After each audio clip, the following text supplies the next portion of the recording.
보실 말씀은 신약성경 사도행전 19장 23절에서 41절까지 말씀입니다. 신약성경 사도행전 19장 23절에서 41절까지 말씀 함께 보시겠습니다. 제가 가진 성경으로는 신약성경 220페이지에 있습니다. 사도행전 19장 23절에서 41절입니다. 한 절씩 교독하며 읽겠습니다. 제가 먼저 읽겠습니다. 그때쯤 되어 이 도로 말미암아 적지 않은 소동이 있었으니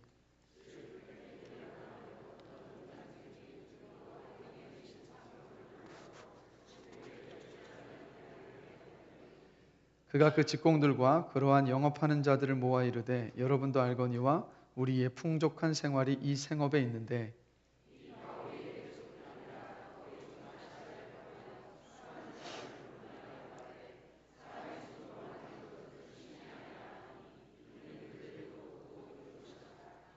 우리의 이 영업이 천하해질 위험이 있을 뿐 아니라 큰 여신 아데미의 신전도 무시당하게 되고 온 아시아와 천하가 위하는 그의 위엄도 떨어질까 하노라 하더라.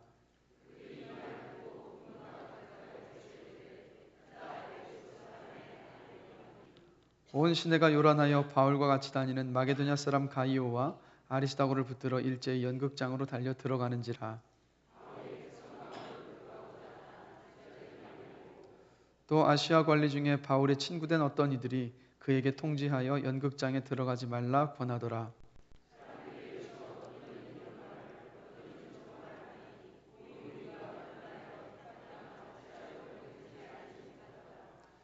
유대인들이 무리 가운데서 알렉산더를 권하여 앞으로 밀어내니 알렉산더가 손짓하며 백성에게 변명하려 하나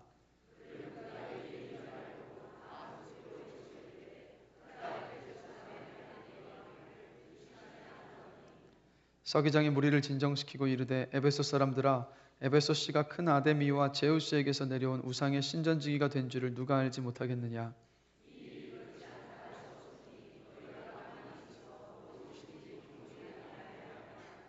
신전의 물건을 도둑질하지도 아니하였고 우리 여신을 비방하지도 아니한 이 사람들을 너희가 붙잡아 왔으니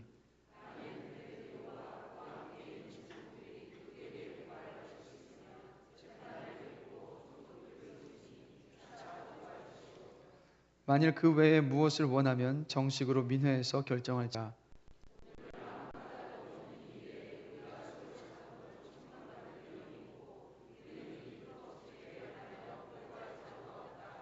이에 그 모임을 흩어지게 하니라. 아멘. 자리에 앉으시겠습니다. 우리 한번 옆 사람을 보시면서 다시 한번 좀 인사 나누시겠습니다. 주님 안에서 사랑하고 축복합니다.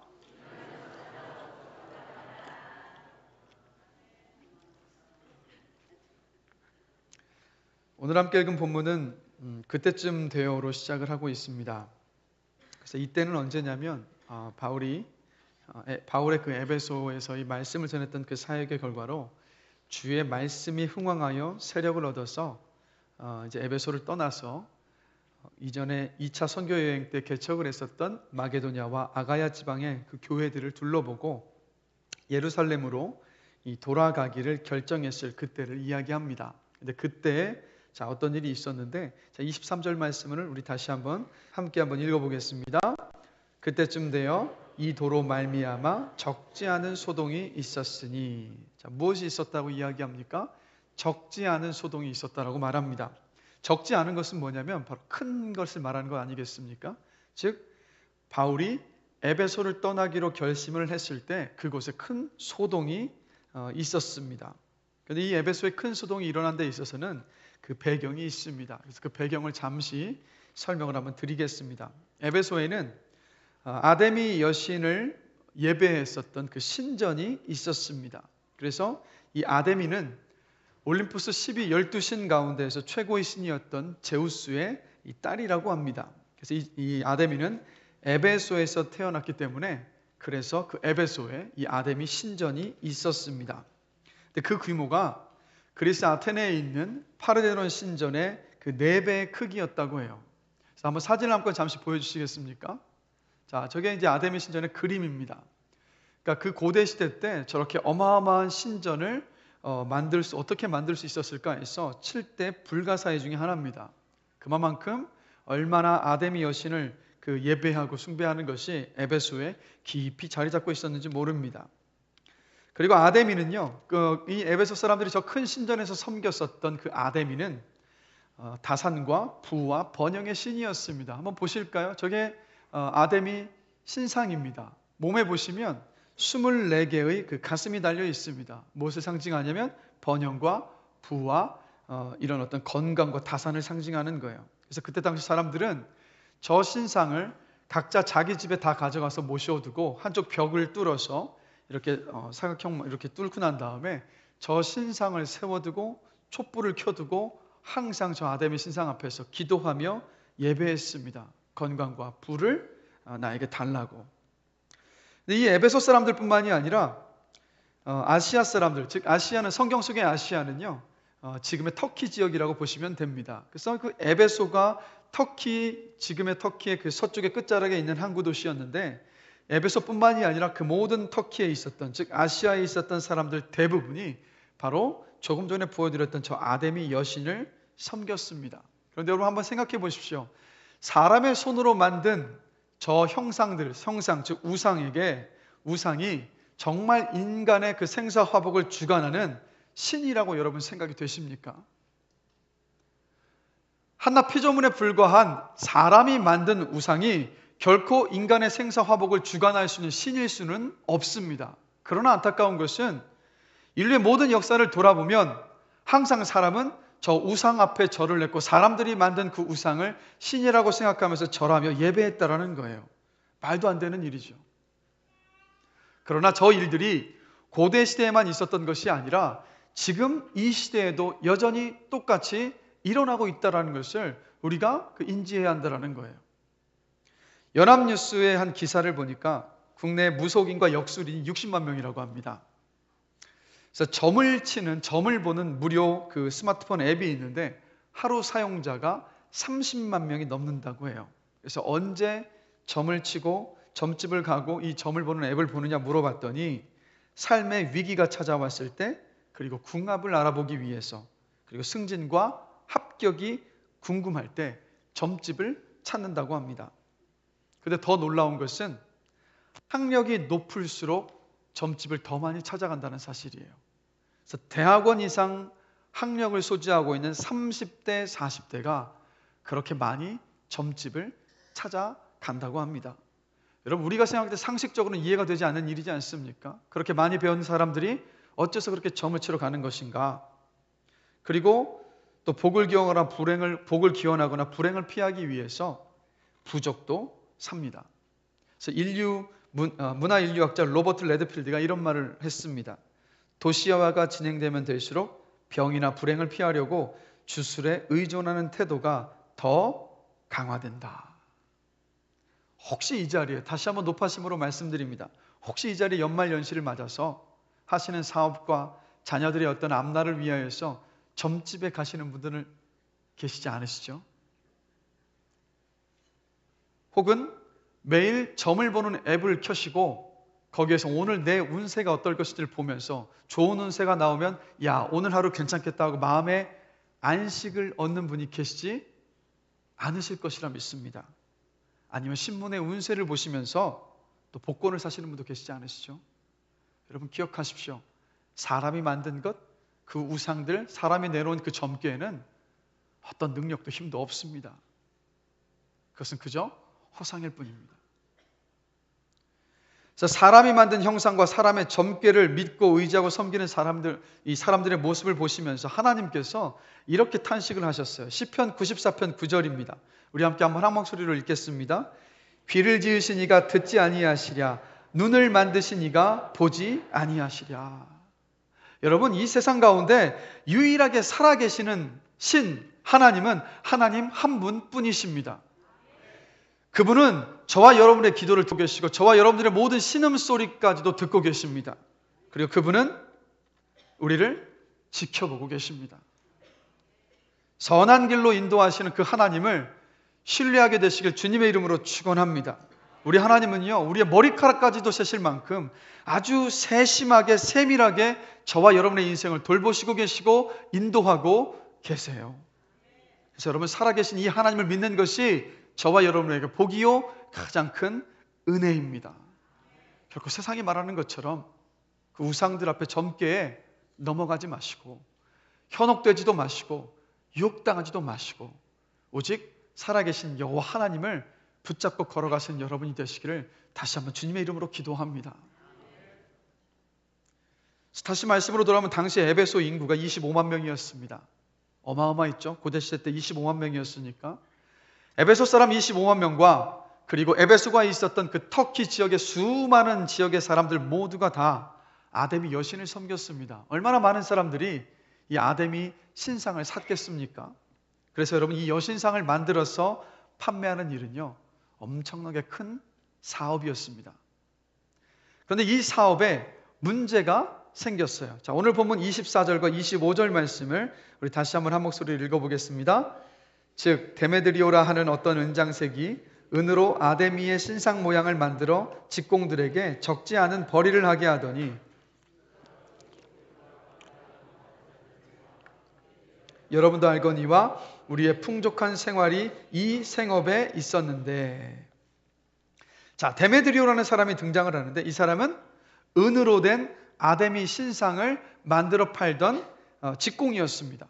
근데 분명히 데메드리오가 많은 사람들 앞에 나와서 뭔가 이야기를 하고 있는 것으로 봤을 때 아마도 그 여신상을 만드는 직공들의 조합의 조합장이었던 것 같아요. 자, 24절을 보면 지금 뭐라고 이야기하고 있습니까? 이 신상을 모형을 만들어 직공들에게 적지 않은 벌이를 하게 했다라고 이야기해요. 즉 큰 벌이가 됐다라는 겁니다. 신상을 만들어 파는 것이. 그리고 또 25절을 보시면 우리의 풍족한 생활이 이 생업에 있었다라고 말을 합니다. 즉 여신상을 판매하는 것을 통해서 이 데메드리오와 모든 직공들이 어마어마한 그 부를 누리고 있었던 거예요. 자, 그런데 27절을 함께 보실까요? 자, 27절 말씀 한 목소리로 한번 읽어보겠습니다. 우리의 이 영업이 천하여질 위험이 있을 뿐 아니라 큰 여신 아데미의 신전도 무시당하게 되고 온 아시아와 천하가 위하는 그의 위엄도 떨어질까 하노라 하더라. 자, 지금 데메드리오가 뭐라고 이야기합니까? 이 영업이 천하여질 위험이 있다라고 말을 하고 있어요. 왜 이런 말을 하냐면 이때 당시 이미 여신상을 판매하는 그 판매율이 떨어지기 시작했다라는 거예요. 여신상을 사지 않는 사람들이 많아지고 있었습니다. 그 이유가 무엇이었을까요? 자, 26절을 보시면 우리가 그 답을 알 수가 있습니다. 26절 말씀 한 목소리로 읽겠습니다. 이 바울이 에베소뿐 아니라 거의 전 아시아를 통하여 수많은 사람을 권유하여 말하되 사람의 손으로 만든 것들은 신이 아니라 하니 이는 그대들도 보고 들은 것이라. 자, 데메드리오 이 말 속에서 바울이 에베소에서 3년 동안 전했었던 그 복음의 핵심이 무엇인지를 우리가 알 수 있습니다. 무엇을 바울이 전했겠습니까? 다른 것이 아니라 사람의 손으로 만든 것들은 여러분 신이 아닙니다. 여러분이 집에 놓고 섬기고 있었던 그 우상은 신이 아닙니다. 그것을 버리십시오. 오직 예수님만이 참 하나님이십니다. 그분만을 믿고 섬기십시오라는 이 복음을 바울이 에베소에서 3년간을 전했던 거예요. 이 복음이 전해졌을 때 이 에베소 사람들에게, 아시아 사람들에게 놀라운 일이 벌어졌습니다. 우리가 이미 살펴봤지만 사도행전 19장 19절을 보면 마술로 사람들을 속이고 큰 돈을 벌었던 사람들이 자신들의 돈벌이의 수단이었었던 그 마술책들을 다 모아서 불살라서 태웠어요. 왜요? 살아계신 하나님이신 예수님을 만나고 나니까 내가 사람들을 속여서, 마술로 사람들을 속여서 돈을 버는 것이 바로 그 하나님께서 기뻐하시지 않는 일이라는 것을 알고 나니까 그것을 다 태워버렸던 거예요. 또 우상을 섬기던 그 일들을 그들이 멈추게 되었습니다. 우상을 버리기 시작한 거예요. 더 이상 우상을 사서 자신의 집에 두지 않기 시작했어요. 그래서 우상의 여신상, 아데미 여신상의 판매율이 뚝 떨어져 버린 겁니다. 여러분, 우리는 늘 기억해야 합니다. 늘 우리의 마음속에 새기고 있어야 될 것은 예수님은 하나님이십니다. 그래서 예수님께서 하나님이시라는 이 진리는요, 항상 지적으로, 그리고 그 개인의 어떤 영적인 이 영혼에 항상 위기를 만들어요. 위기라는 것은 다른 의미가 아니라 앞으로의 일들을 더 좋거나 나쁜 쪽으로 결정되는 어떤 시점을 말합니다.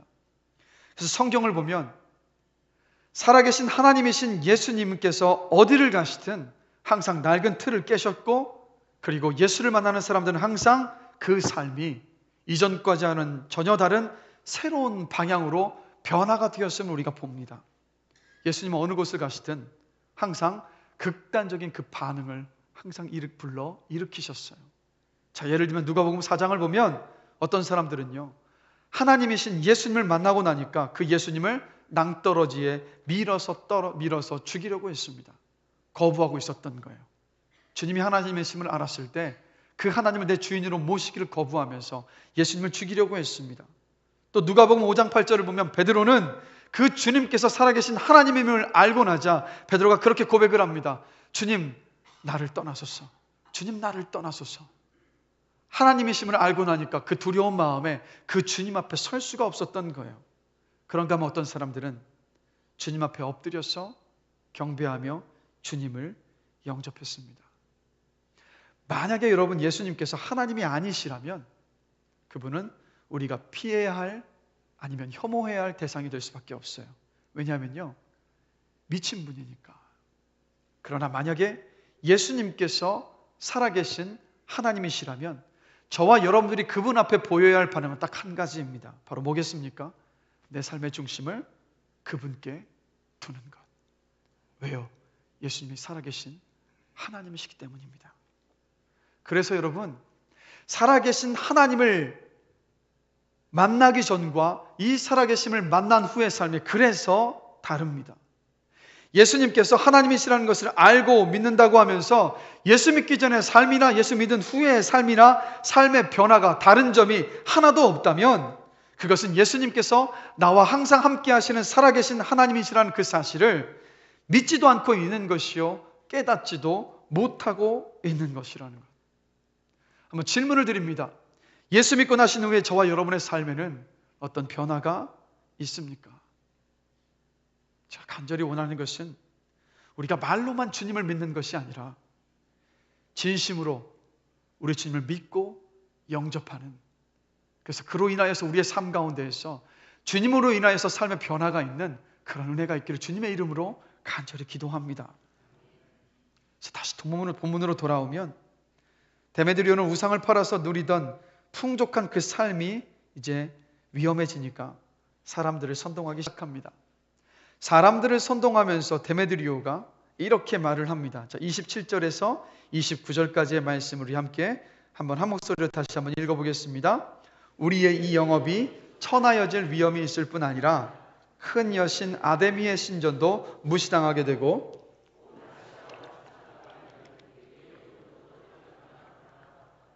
그들이 이 말을 듣고 분노가 가득하여 외쳐 이르되 크다 에베소 사람의 아데미여 하니 온 시내가 요란하여 바울과 같이 다니는 마게도냐 사람 가이오와 아리스다고를 붙들어 일제히 연극장으로 달려 들어가는지라. 자, 여기서 보면 데메드리오가 세 가지를 좀 주장하고 있습니다. 첫 번째는 우리가 신상을 만들어 파는 일이 천해질 수 있다. 두 번째는 아데미 신전이 무시당하게 될 것이다. 그리고 세 번째는 아시아와 온 천하가 숭배하는 아데미 여신의 위엄이 떨어질 수 있다라고 사람들을 선동을 합니다. 이 말만 놓고 보면 이 데메드리오의 말은요, 아데미 여신을 향한 아주 뜨거운 그 신앙의 고백과도 같아요. 신앙의 열심에 대한 고백이지 않습니까? 그러나 우리는 이미 데메드리오의 그 진짜 속내는 바로 그 신앙에 있지 않다라는 것, 아데미 여신을 향한 그 믿음과 신앙에 있지 않다라는 것은 우리는 알아요. 25절을 함께 보실까요? 데메드리오가 이렇게 말하고 있습니다. 여러분도 알거니와 우리의 풍족한 생활이 이 생업에 있었는데, 즉 데메드리오는 신상을 팔아서 부와 번영을 누리고 있었고, 근데 그것을 잃게 되니까 지금 그럴싸한 종교적인 명분을 갖다 붙여서 사람들을 선동하고 있습니다. 그래서 진짜 속내를 숨기려다 보니까 다른 갖다 붙였던 말들이 덕지덕지 붙어버린 거예요. 그래서 데메드리오가 선동해서 일어났었던 이 큰 소동 속에서 오늘 이 시간 두 가지를 함께 생각해 보면서 우리의 신앙을 다시 한번 돌아보기를 원합니다. 먼저 여러분, 내 이익과 욕심을 우리는 얼마든지 종교적인 열심으로 포장할 수 있습니다. 데메드리오는 신상을 팔아서 누리는 풍족한 그 삶을 추구했어요. 그런데 그것을 지금 신앙으로 교묘하게 포장을 하고 있습니다. 성경을 보면요, 이렇게 데메드리오처럼 자신의 속내는 어떤 번영과 돈과 성공에 있었지만 그것을 종교적인 열심으로 포장했었던 대표적인 사람들이 있었습니다.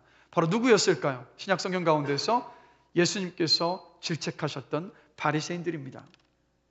왜 바리새인들을 주님께서 그렇게 질책하셨을까요? 그들의 중심을 알고 계셨기 때문이에요.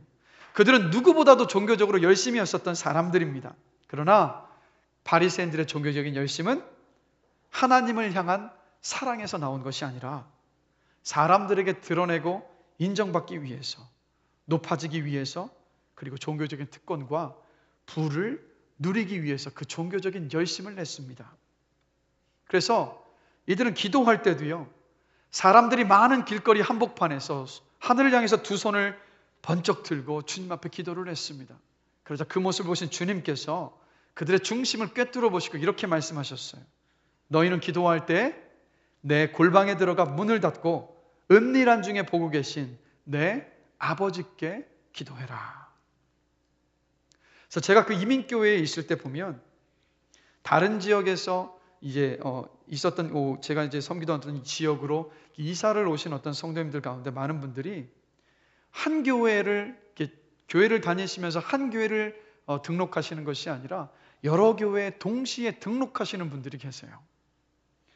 왜냐하면 하나님의 가족 공동체 교회에 속해서 신앙생활하기 위한 것이 목적이 아니라 그 지역의 정보와 소식을 좀 알아내고 그리고 자기가 그곳에서 펼쳐나갈 그 비즈니스 사업에 유익을 얻기 위해서 여러 교회에 등록을 하셨던 거예요.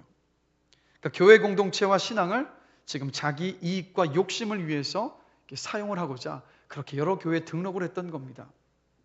그래서 제가 간절히 원하는 것은 저도 그렇고 여러분들도 그렇고 내 이익과 어떤 내 욕심을 종교적인 그 열심으로 포장하지 않게 되기를 주님의 이름으로 간절히 기도합니다. 우리가 교회 공동체에 속해 있는 것, 교회 공동체에 있는 이유는 무엇이겠습니까? 교회 공동체는 서로 기도하면서 격려하면서 하나님을 잘 섬기고 예수를 닮아가고 그리고 복음을 전하기 위해서 모인 것이 바로 교회이지 않습니까? 그래서 여러분, 절대로 성도 간에 금전거래가 있어서는 안 됩니다. 영적 가족 가운데에서 서로를 도울 수는 있지만 그러나 금전적인 거래가 있어서는 안 돼요. 그리고 여러분, 우리가 받은 모든 직분들도 결코 내 경력과 명예를 위한 것이 아닙니다. 직분은 무엇입니까? 예수님처럼 낮아져서 교회와 다른 성도와 이웃들을 섬기라고 주신 것이 바로 직분입니다. 그래서 여러분, 내 섬김과 봉사를 행여나 다른 사람이 인정해주지 않고 또 알아주지 않는다라고 해서 여러분 실망하지 마십시오. 주님께서 말씀을 하십니다. 얘야, 내가 애쓰고 있다는 것을 내가 다 안다고. 우리가 왜 섬깁니까? 우리가 왜 다른 사람들을 섬기고 돕고 봉사합니까? 그 이유는 딱 한 가지지 않겠습니까? 바로 주님을 사랑하기 때문에. 주님을 사랑하기 때문에. 그래서 제가 간절히 원하는 것은 저도 그렇고 여러분들도 그렇고 우리 신앙생활의 전부가 주님을 사랑하는 마음에서 나오는 순전한 것이기를 주님의 이름으로 기도합니다. 주님께서 나를 위해서 죽으신 십자가 위에서 죽으시고 부활하신 그 은혜가 너무 감사하고 벅차서 주님을 위해서 하는 것이기를 주님의 이름으로 간절히 기도합니다. 그래서 제가 이 한 해를 돌아보면서 감사드리는 것은 우리 교회 안에 정말 이렇게 순전한 마음으로 주님을 사랑하는 그 마음으로 교회 공동체에 있는 다른 성도들을 섬기는 그런 귀한 그 신앙의 귀한 신앙을 가진 분들이 많이 계시다라는 것 앞에서 주님 앞에 감사와 영광을 올려드립니다. 그래서 이 시간 우리 한번 서로를 한번 보실까요? 서로 함께 보시면서 한 해 동안 주님과 주님의 몸된 교회를 위해서 주님을 사랑하는 마음에 기꺼이 서로를 위해서 섬기고 봉사했었던 우리 서로를 향해서 함께 격려의 박수를 하면서 하나님 앞에 한번 영광 돌리기를 원합니다.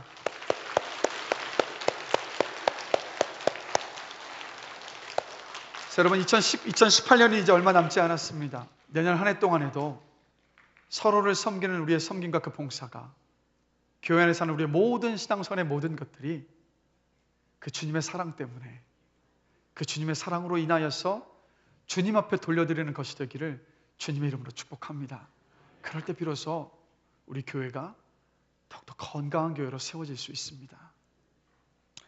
그런가 하면 오늘 본문 속에서 이 폭동 가운데서 우리가 다시 한번 제가 생각해 보기 원하는 것은, 여러분, 탐심과 물질의 우상을 해결할 방법은 예수 그리스도밖에 없습니다. 자, 데메드리와 많은 사람들이 아데미 여신상을 만들어 팔았습니다. 아데미 여신은 부와 번영의 신입니다. 신상을 만들어 팔았었던 직공들도, 그리고 이 신상을 사서 집에 두고 예배했던 사람들도 그 신상 아데미를 섬겼던 것이 아니라 실질적으로 무엇을 섬겼던 겁니까? 바로 부와 번영, 물질적인 풍요를 섬기고 있었어요. 그래서 여러분, 데메드리오의 선동에 넘어가서 이들이 오늘 본문의 28절과 29절을 보면 아주 극단적인 행동을 하고 있는 모습을 보게 됩니다. 자신들의 풍족한 그 삶이 멈추게 되고 방해를 받게 되니까 바울과 함께하고 있었던 가이오와 아리스타고를 붙잡아서 연극장으로 달려가요. 그때 당시 연극장은 동시에 2만 5천 명을 수용할 수 있었던 어마어마한 장소였습니다. 그래서 그곳에 이 가이오와 아리스타고를 붙잡아 끌고 간 다음에 30절을 함께 보실까요? 이들이 어떤 행동을 하고 있습니까? 30절 함께 한번 읽어보겠습니다. 바울이 백성 가운데로 들어가고자 하나 제자들이 말리고, 계속해서 읽습니다. 또 아시아 관리 중에 바울의 친구된 어떤 이들이 그에게 통지하여 연극장에 들어가지 말라 권하더라. 사람들이 외쳐 어떤 이는 이런 말을, 어떤 이는 저런 말을 하니 모인 무리가 분란하여 태반이나 어찌하여 모였는지 알지 못하더라. 우리 34절 보겠습니다. 그들은 그가 유대인인 줄 알고 다 한 소리로 외쳐 이르되 크다 에베소 사람의 아데미여 하기를 2시간이나 하더니. 왜 모였는지도 모른 채 그저 함께 몰려가서 지금 도시에 분란을 일으키면서 크도다 에베소의 여신 아데미어라고 해서 그렇게 부르짖으며 그 폭동을 지금 일으키고 있었던 거예요. 그 이유가 어디에 있겠습니까? 바로 풍요와 번영 앞에 그 눈이 멀어 있었기 때문이에요. 그런데 여러분, 바울이 복음을 전한 이 시대나 수천 년이 지난 지금이나 사람의 삶에서 돈이 절대적인 위치를 차지하고 있는 것은 똑같습니다. 풍족한 삶, 부와 번영이 우리 삶의 가장 큰 목적이 되어버렸습니다. 여러분, 2000년대 초에 우리나라 한 카드 회사에서 이런 광고를 했습니다. 한 유명한 여배우가 나와서 이렇게 외쳤어요. 여러분, 부자 되세요 라고. 기억하십니까? 여러분, 부자 되세요. 제 기억으로도 이 광고 이후에 대한민국 모든 사람들의 많은 덕담이 무엇이 되었냐면 부자 되세요가 되어버렸어요. 그동안에 사람들이 가지고 있었던 다양하고 모호했었던 그 사람들의 어떤 인생의 목적을 이 광고가 하나로 모으게 만들었어요. 부자 되세요. 부자가 되라, 부자가 되라. 그래서 어느 순간인가 이 잘 산다라는 말, 여러분 생각하실 때 이 잘 산다는 말의 의미는 무엇이라고 생각하십니까? 잘 산다라는 말은 이런 뜻이지 않겠습니까? 한 사람이 인생을 살아가면서 어떤 의미 있고 보람된 삶의 목적을 따라서 살아갈 때 그 사람의 인생을 가리켜서 잘 산다라고 말하지 않습니까? 그러나 어느 순간인가 잘 산다라는 말은 우리나라에서 어떤 뜻이 되어버렸습니까? 부자가 되었다, 부유하게 살게 되었다는 말이 되어버렸어요. 그래서 많은 사람들이 이런 말을 합니다. 저는요, 부자까지는 바라지 않습니다. 그냥 돈 걱정하지 않고 살 정도로 그렇게 벌었으면 좋겠습니다라고. 여러분들 어떻게 생각하십니까? 그런데 가만히 이 말을 한번 생각해 보십시오. 저는 부자가 되고 싶은 게 아니에요. 그냥 돈 걱정 안 하고 살 정도로만 있었으면 좋겠습니다라는 이 말이 어떤 말입니까? 결국 부자가 되고 싶다는 말과 똑같은 말이지 않습니까?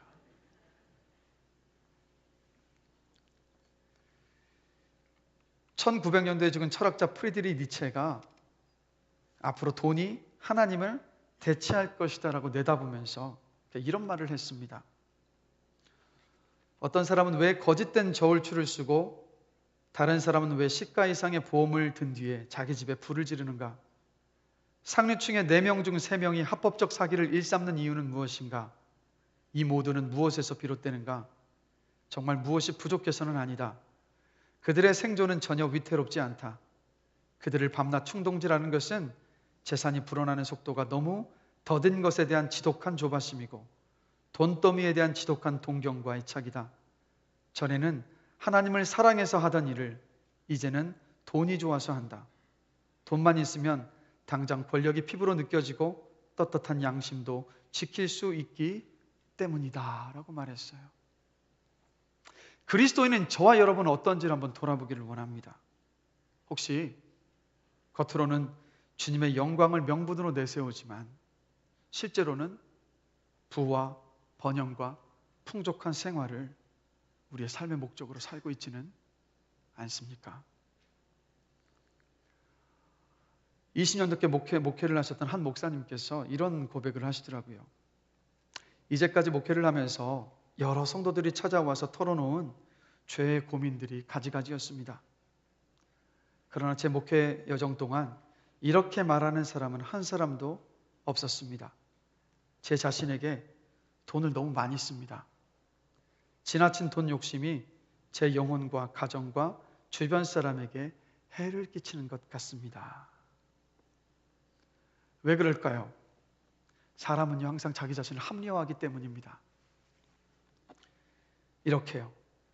저는요, 아무개만큼은 잘 살지 못합니다. 그래서 그들에 비하면 제가 가진 재산은 미미한 편입니다라고. 혹시 여러분들도 저도 이런 합리적인 핑계를 대고 있는 것은 아닌지 돌아보기를 원합니다. 아무리 풍족해도, 아무리 하나님께서 많은 것을 주셨다 하더라도 이 논리로는요, 우리는 여전히 부족합니다. 여전히 부족해서 더 가져야 돼요.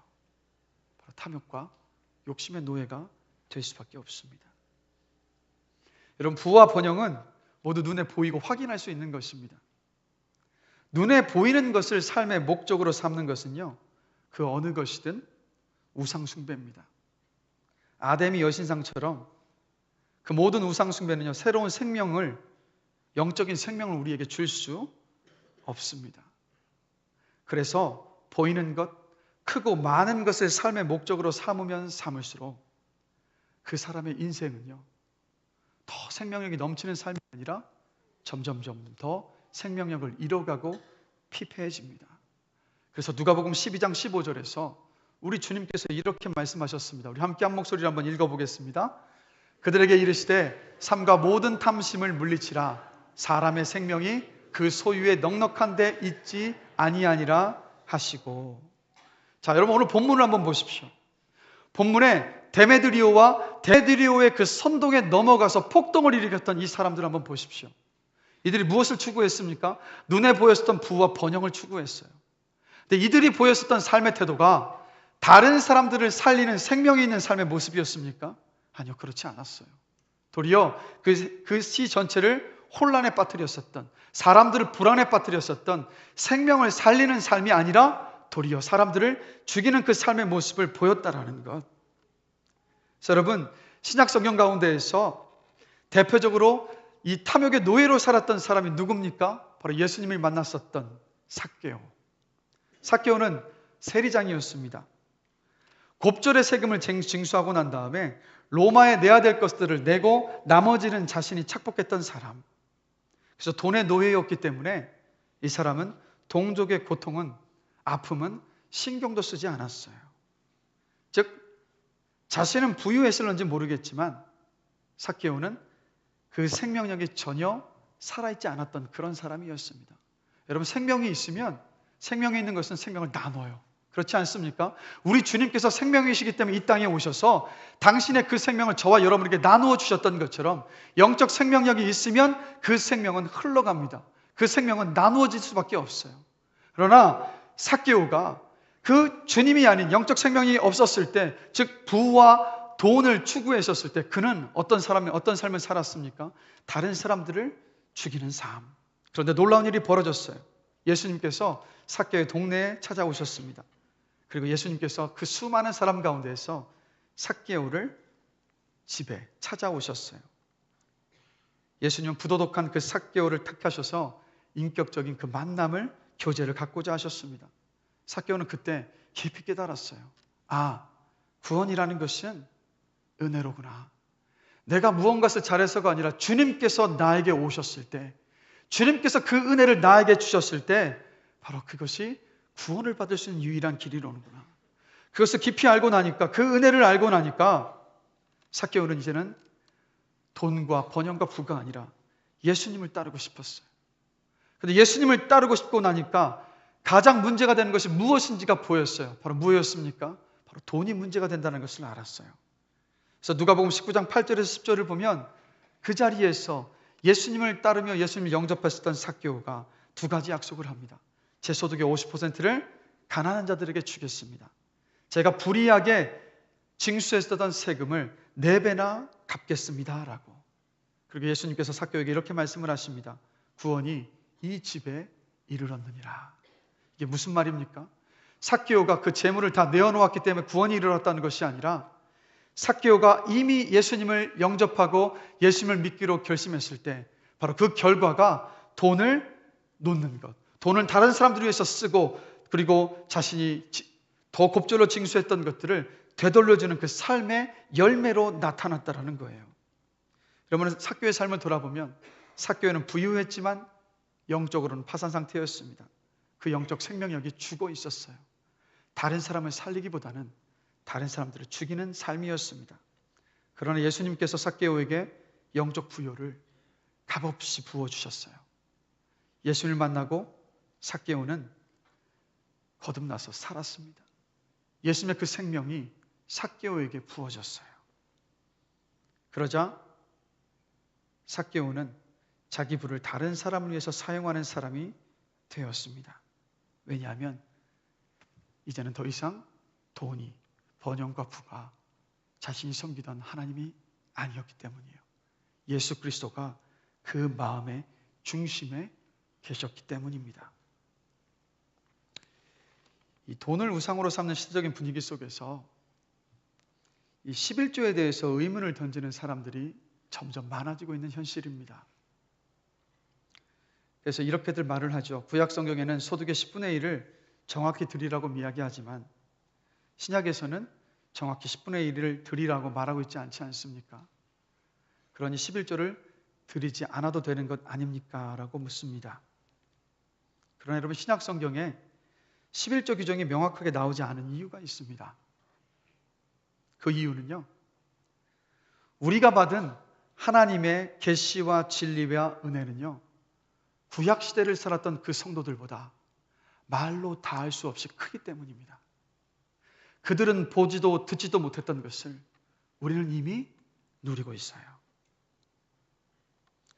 그리고 예수님께서 저와 여러분들을 구원하시기 위하여서 예수님께서 당신의 목숨과 피를 10분의 1만 주셨습니까? 아니면 전부를 주셨습니까? 주님은 전부를 주셨어요. 그래서 여러분, 기독교 신자에게 11조라는 것은 최소한의 기준입니다.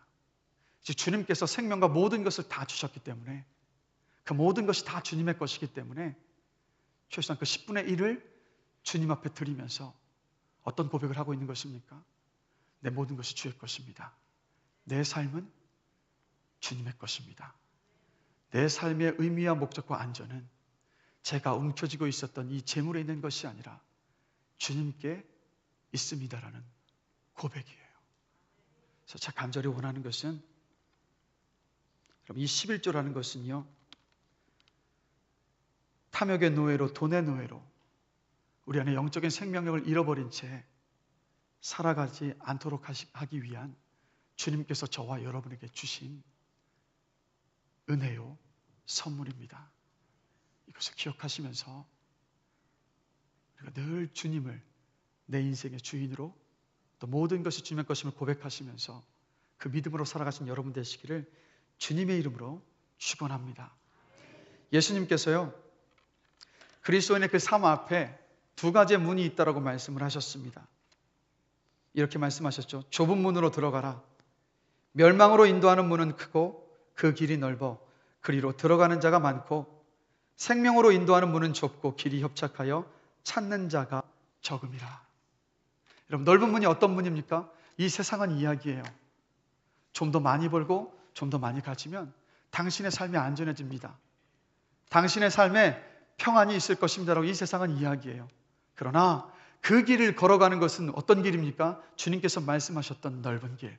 그러나 그 넓은 길은 어떤 길이냐면 파멸과 죽음으로 이뤄가는 길, 영적인 생명력을 잃는 길입니다. 반면 생명으로 인도하는 길은 어떤 길이라고요? 바로 좁은 길인데, 좁은 문인데 그것은 어떤 길이겠습니까?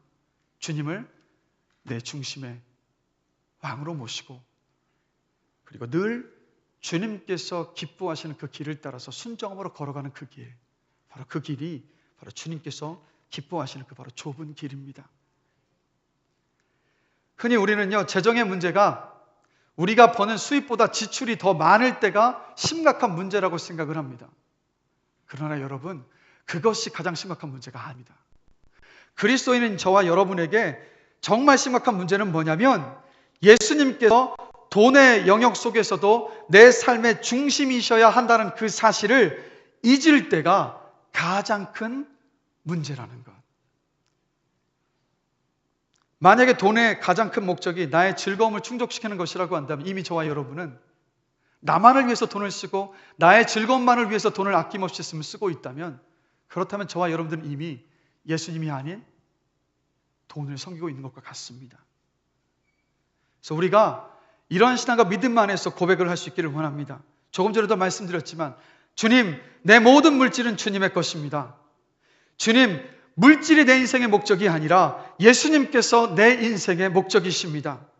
내 생명과 안전은 오직 예수님께 있지 돈과 물질에 있지 않습니다라는 이 신앙의 고백이 저와 여러분의 고백이 되기를 주님의 이름으로 간절히 축원합니다. 그리고 날마다 이 질문을 던지길 원해요. 어떻게 하면 나에게 맡기신 그 물질로 하나님 앞에 영광 돌릴 수 있을까? 이 질문을 던지기 시작할 때 주님께서 저와 여러분의 그 중심에 앉게 되시고, 그리고 그때 비로소 우리는요, 나를 위한 삶이 아니라 그 영적인 생명을 흘려보내는, 주님께서 나에게 베풀어 주셨던, 나에게 허락하셨던 그 재물들을 나누며 베푸는 그 삶의 자리로 서게 됩니다. 고린도후서 8장 9절을 보면 주님께서 이런 약속을 하셨어요. 우리 주 예수 그리스도의 은혜를 너희가 알거니와 부요하신 이로써 너희를 위하여 가난하게 되심은 그의 가난으로 말미암아 너희를 부요하게 하려 하심이라. 아멘.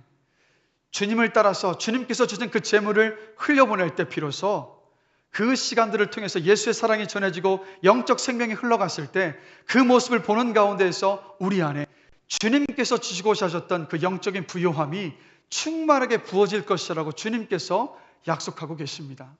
이 은혜를 누리시는 저와 여러분 되시기를 주님의 이름으로 간절히 축원합니다. 근데 여기서 한 가지 중요한 것이 있습니다. 우리가 이 삶을 살기를 원하지만 우리가 연약하다라는 것, 언제가 넘어질 수 있다라는 것. 그래서 늘 말씀 앞에 서서 주님의 그 은혜를 구할 수 있어야 합니다. 그래서 시편 19편 8절에서 하나님께서 말씀하고 계세요. 여호와의 교훈은 정직하여 마음을 기쁘게 하고 여호와의 계명은 순결하여 눈을 밝게 하시는도다.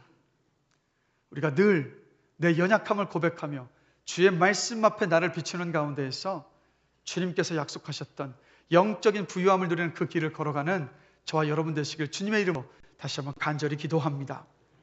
우리 시간 영상 하나를 잠시 한번 보시고 또 이 말씀을 마무리하겠습니다. 잠시 한번 보시겠습니다. 굿, 점사, 테마 연고치고 또 제자도 키워나가는 그런 일을 했었죠. 집안 전체가 무속 집안이죠. 제가 먼저 신을 받고 그러면서 26년간, 그러니까 11월 달에 주님을 만나기 전까지 무속 생활을 해왔습니다.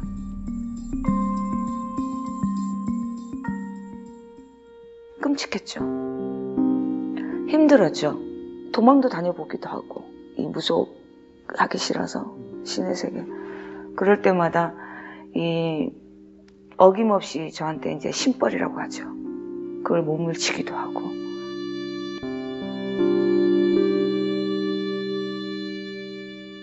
혼자 이제 바위에서 기도를 하고 있는데, 기도 다 끝나고 일어서는 순간에 바위에서 큰 십자가가 광채를 내면서 저를 바라보고 있었어요.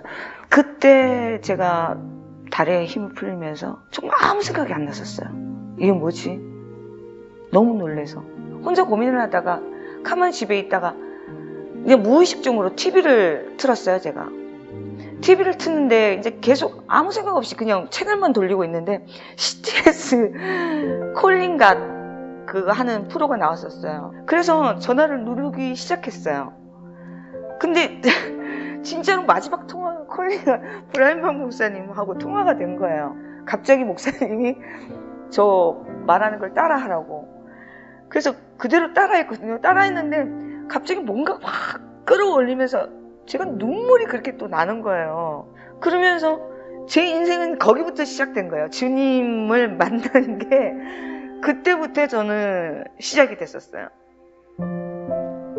네, 이제 마지막 전화 받아보겠습니다. 여보세요?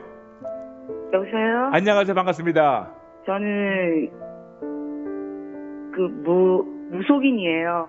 기도하면서 십자가가 보이고 하나님 계시라는 게 느껴져요. 할렐루야, 할렐루야.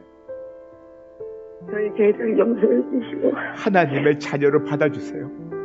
하나님의 자녀로 받아주세요. 이 순간부터 영원토록 이 순간부터 영원토록 오직 예수님만을 오직 예수님만을 저희 주님과 주시니까 구세주를 올려드립니다. 구세주를 올려드립니다.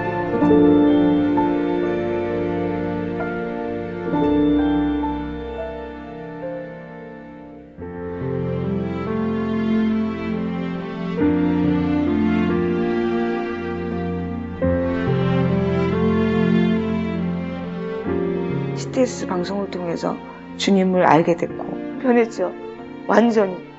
그 세계에 있었을 때는 정말 너무너무 칙칙하고 어두웠다면 같이 거룩해진다는 느낌, 아름다워진다는 느낌. 그래서 너무 좋았어요. 너무 좋고 지금 그리고 너무 행복해요. 한 사람 한 사람 만날 때마다 얘기해주고 싶어요. 주님이 살아계시다는 거.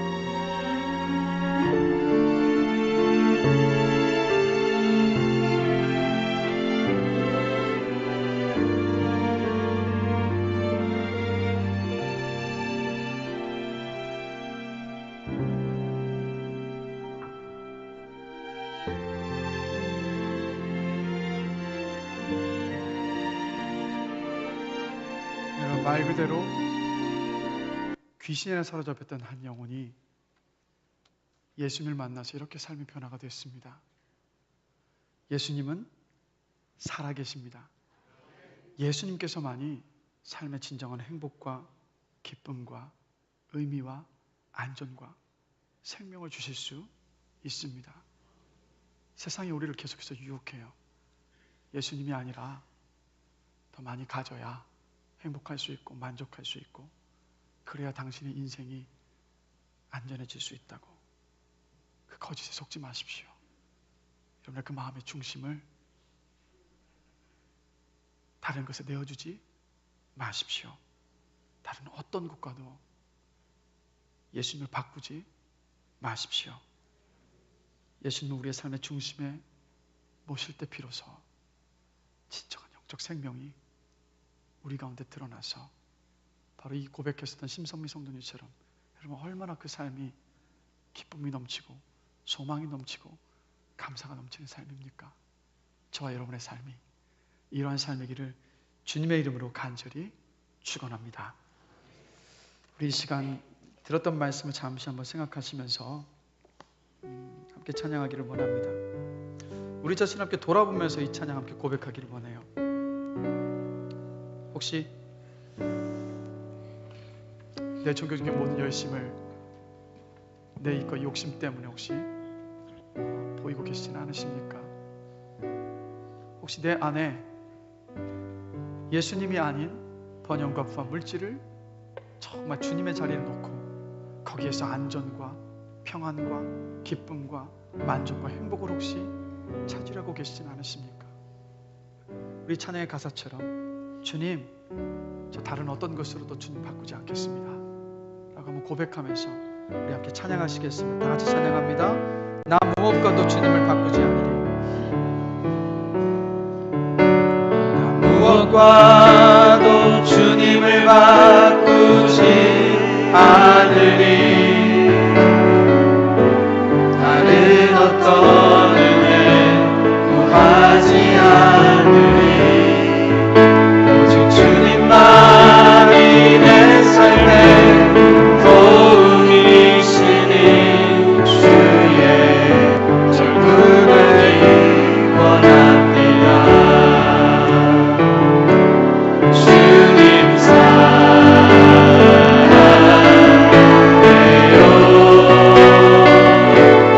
원망과 정성 다해 하나님의 신실한 친구되기 원합니다. 다시 한번 찬양합니다. 나 무엇과도 주님을 바꾸지 않으니. 무엇과도 주님을 바꾸지 않으니. 다른 어떤 은혜 구하지 않으니. 주님만이 내 삶의 도움이시니 주의 절구를 원합니다.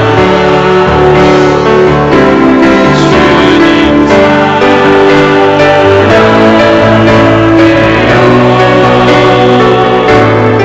원망과 정성 다해 하나님의 신실한 친구 되기 원합니다. 우리 시간 함께 고백하며 기도하기를 원합니다. 주님, 무엇과도 주님을 바꾸지 않겠습니다. 내 삶의 중심에 오직 우리 예수님을 모시겠습니다. 내 이익과 욕심을 종교적 열심으로 포장하지 않고 제 신앙생활 전부가 주님을 사랑하는 순전한 마음에서 나오는 것이기를 원합니다. 주님, 제 마음을 탐욕과 욕심에 내어주지 않고 번영과 불을 우상으로 섬기는 것이 아니라 주님을 온전히 섬기는 삶이기를 원합니다. 그래서 주님의 그 영적인 생명이 저의 것이 되어줘서 저의 삶을 통해서 다른 사람에게 영적 생명을 나누는, 전하는 삶이기를 원합니다라고 우리 자신의 삶을 돌아보시면서 잠시 함께 기도하시겠습니다. 다 같이 기도하겠습니다. 사랑과 은혜가 많으신 하나님 아버지, 다른 어떤 것과도 주님을 바꾸지 않겠습니다. 세상에 끊임없이 이야기하는 예수님이 아니라 이것을 가지면, 이것을 누리면 정말 행복해질 수 있고 행복할 수 있는, 당신의 삶이 안전할 수 있는 이야기합니다. 하나님의 참된 간절히 구하는 것은 세상의 그 술사리로 연락받지 않기를 원합니다. 주님께 고백합니다. 내 힘과 욕심을 정해둔 열심으로 고백하지 않고 내 신앙생활 전부가 다 주님을 향한 사랑하는 마음에서 나온 순전한 것이기를 원합니다. 내 마음을 탐욕에 내어주지 않고 돈과 물질과 번영에 내어주지 않고 주님을 내 삶 중심에 모시고 살아가기를 원합니다. 주님께서 갖고 계신 주님의 그 풍성한 영적인 생명을 저에게 부어지게 하여 주시고 경험되게 하여 주셔서 주여, 다른 사람에게 생명을 나누는 복된 삶의 주님으로 주님께서 은혜를 더하여 주시옵소서. 주님께서 우리의 삶 가운데 은혜를 주시고 이런 복된 삶으로 인도해 주시기를 원하며 감사하는 예수 그리스도의 이름으로 기도드립니다. 아멘. 하나님 아버지, 다른 어떤 것도 주님과 바꾸지 않겠습니다. 내 이익과 욕심을 종교적 열심으로 포장하지 않겠습니다. 내 신앙생활 전부가 주님을 사랑하는 마음에서 나오는 순전한 것이기를 원합니다. 우리의 마음을, 내 마음을 탐욕과 욕심과 물질과 번영에 내주지 않고 살아계신 주님을 내 인생의 마음의 중심에 모십니다. 주님 안에 내 삶의 안전이 있고 주님 안에 행복이 있고 주님 안에 기쁨이 있고 주님 안에 만족이 있음을 고백하며 늘 주님과 동행하며 주님을 따라 걸어가는 주님을 내 삶의 중심으로 모시는 우리의 삶이 되어지기를 원합니다. 그래서 주님의 그 풍성한 영적인 생명력이 우리 사랑하는 모든 성도들의 그 삶 가운데 부어지고, 우리 성도님들 계시는 그 자리에서 우리 성도님들로 말미암아서 예수님의 그 살아계신 그 생명력이 다른 사람들에게 전해지는 놀라운 그 구원의 역사를 보는 은혜를 주님 허락하여 주시옵소서. 감사합니다. 예수 그리스도의 이름으로 기도드립니다. 아멘.